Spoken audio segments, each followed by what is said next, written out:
On est de retour à la station de vélo en libre service Friches Belle de Mai qui a rouvert jeudi 11 décembre, soit 5 jours après sa fermeture. Et d'après les informations que nous avons récoltées, ce sont bien des actes de délinquance qui ont conduit à cette fermeture. Mais ce n'est pas tout, puisque depuis la publication du reportage, vous avez été nombreux à nous solliciter pour évoquer des dégradations de véhicules du côté de la rue Guibal, qui est voisine de la friche Belle de Mai. Alors comment solutionner ces actes de petite délinquance qui nuisent au quotidien des habitants du quartier? On va tenter de trouver une solution auprès de la mairie de Marseille et notamment de Caroline Posementier, l'adjointe déléguée à la sécurité et à la prévention de la délinquance. Le plan des 1000 caméras pour Marseille est en cours de déploiement.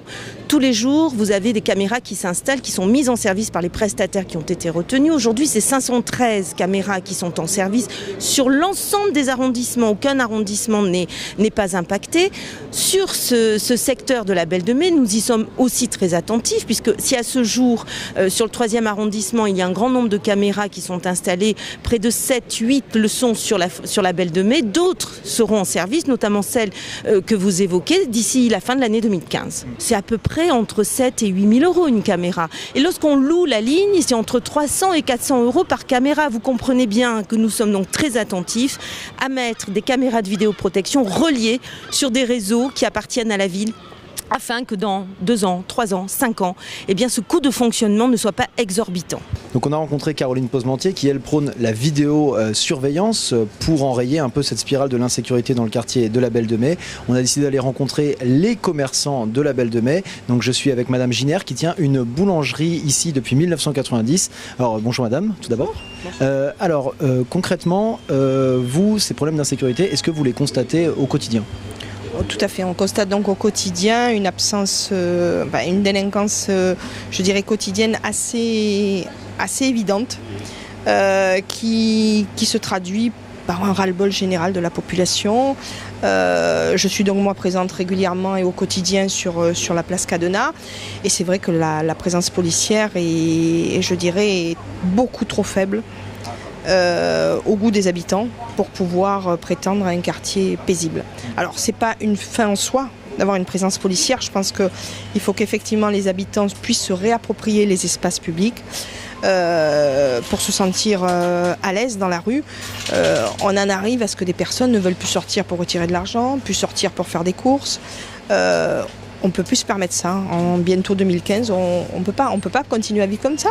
Alors il faut aussi améliorer, je dirais, la qualité de vie du quartier. On n'a pas d'espace vert.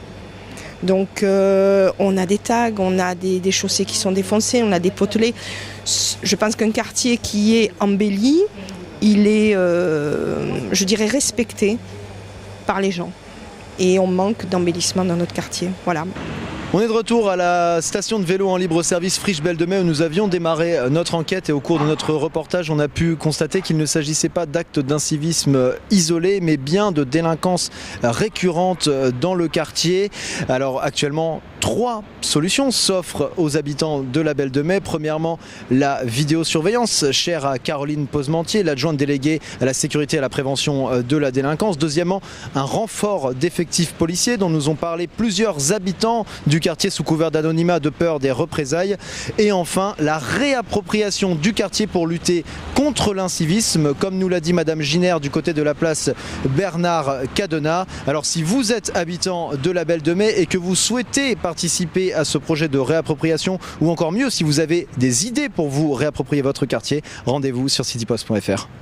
Nuisent au quotidien des habitants du quartier. On va tenter de trouver une solution auprès de la mairie de Marseille et notamment de Caroline Posementier, l'adjointe déléguée à la sécurité et à la prévention de la délinquance. Le plan des 1000 caméras pour Marseille est en cours de déploiement.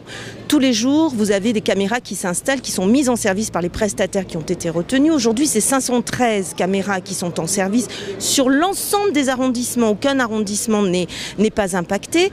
Sur ce secteur de la Belle de Mai, nous y sommes aussi très attentifs, puisque si à ce jour, sur le 3e arrondissement, il y a un grand nombre de caméras qui sont installées, près de 7-8 le sont sur la Belle de Mai, d'autres seront en service, notamment... Tout d'abord, concrètement, vous, ces problèmes d'insécurité, est-ce que vous les constatez au quotidien ?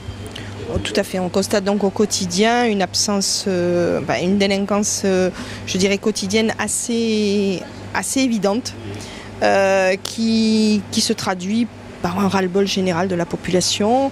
Je suis donc moi présente régulièrement et au quotidien sur la place Cadenat.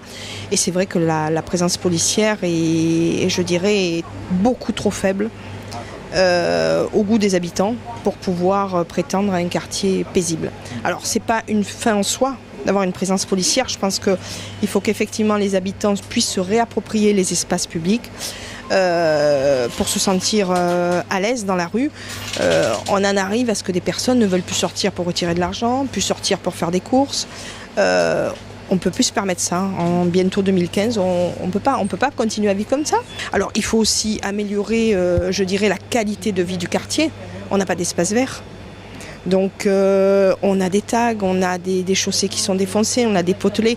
Je pense qu'un quartier qui est embelli, il est, je dirais, respecté par les gens. Et on manque.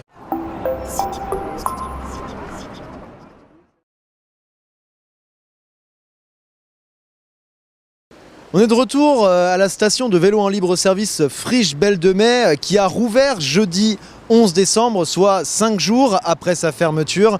Et d'après les informations que nous avons récoltées, ce sont bien des actes de délinquance qui ont conduit à cette fermeture. Mais ce n'est pas tout, puisque depuis la publication du reportage, vous avez été nombreux à nous solliciter pour évoquer des dégradations de véhicules du côté de la rue Guibal, qui est voisine de la friche Belle de Mai. Alors comment solutionner ces actes de petite délinquance qui... Celle que vous évoquez d'ici la fin de l'année 2015. C'est à peu près entre 7 et 8 000 € une caméra. Et lorsqu'on loue la ligne, c'est entre 300 et 400 € par caméra. Vous comprenez bien que nous sommes donc très attentifs à mettre des caméras de vidéoprotection reliées sur des réseaux qui appartiennent à la ville, afin que dans 2 ans, 3 ans, 5 ans, eh bien, ce coût de fonctionnement ne soit pas exorbitant. Donc on a rencontré Caroline Posementier qui, elle, prône la vidéosurveillance pour enrayer un peu cette spirale de l'insécurité dans le quartier de la Belle de Mai.